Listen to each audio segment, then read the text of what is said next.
tepi. Okey. Hui. Okey, 1, 2. Oi. Duduk. Duduk. Okey. Ya.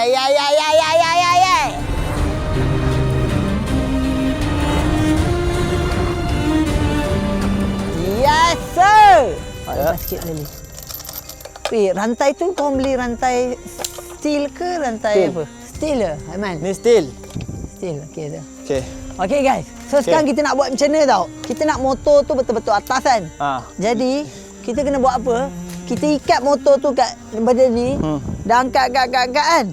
Sampai satu tahap, kita pakai tali baru, ikat rapat. Lepas tu kita angkat lagi.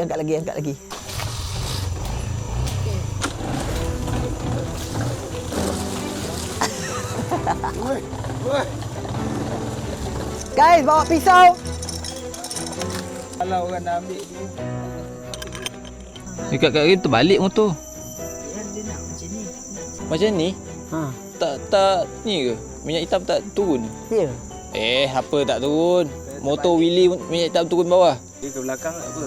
Jangan dia terbalik. Motor yang kau buka carburetor tu jatuh ke belakang lah gitu. Tak boleh start tu. Kau tak tahu. Okey, kita cuba lah. Okey. Angkat. Nah. Nah, terangkat. Nah. Boleh. Boleh. Boleh saya duduk sekali?